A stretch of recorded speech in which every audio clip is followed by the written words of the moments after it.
Trump అమెరికాలో ప్రవేశపెట్టబోయే కొత్త విధానాల వల్ల భవిష్యత్తులో కావచ్చు, లేదంటే ఆల్రెడీ అమెరికాలో ఉంటూ స్టడీస్, జాబ్ చేస్తూ ఆ తర్వాత అమెరికాలోనే సెటిల్ అవ్వాలనుకునే భారతీయులకు అమెరికా పౌరసత్వం విషయంలో ఇబ్బంది కలుగుతుంది అని వార్తలు వస్తున్నాయి. అవును, అమెరికా ప్రెసిడెంట్ గా ట్రంప్ బాధ్యతలు చేపట్టిన నాటి నుండి డొనాల్డ్ ట్రంప్ ఇల్లీగల్ ఇమిగ్రెంట్స్ పై మాత్రమే కాకుండా వేరే దేశాల నుండి వచ్చి అమెరికాలో సెటిల్ అవ్వాలనుకునే వాళ్ళకు కూడా ప్రాసెస్ అనేది కొంచెం స్ట్రిక్ట్ అయ్యేలా చేస్తుందట. ఎందుకంటే ఆల్రెడీ అమెరికాలో అమెరికన్ల కంటే ఎక్కువగా మిగతా దేశాల నుండి వచ్చి అమెరికాలో సెటిల్ అయిన వారే అన్ని రంగాలలో టాప్ పొజిషన్ లో ఉన్నారట.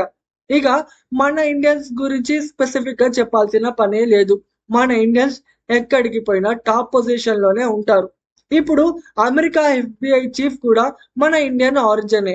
అంతేకాకుండా ఈసారి ట్రంప్ హయాంలో అనేక కీ పొజిషన్స్ లో కూడా ఇండియన్ ఆరిజిన్ కి సంబంధించిన వాళ్ళే ఎక్కువగా ఉన్నారు.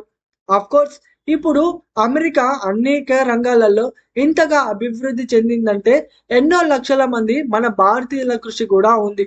ఇలా చెప్పుకుంటూ పోతే అమెరికాలో అమెరికన్ల కంటే బయటి నుంచి వచ్చి సెటిల్ అయిన వాళ్ళే ఎక్కువ అని, అందుకే నేటివ్ అమెరికన్స్ లో అన్ఎంప్లాయ్మెంట్ రేట్ ఎక్కువ అవుతుందని డిమాండ్ పెరిగిపోతుందట.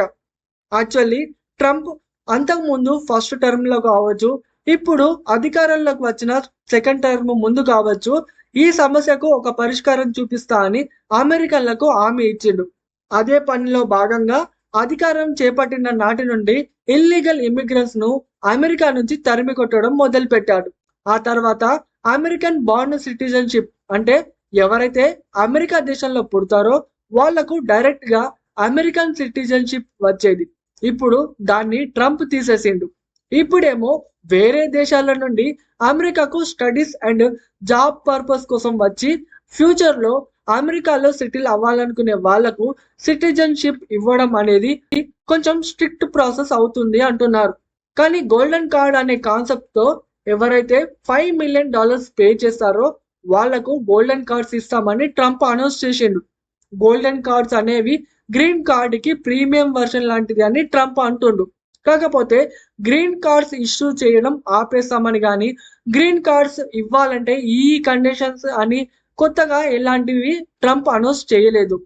ఇప్పటి వరకు అయితే గోల్డెన్ కార్డ్స్ ద్వారా అమెరికన్ రెవెన్యూ పెంచి ఆ రెవెన్యూ ద్వారా అమెరికా యూత్ కి మంచి అవకాశాలు ఇస్తాను అని ట్రంప్ అంటుండు.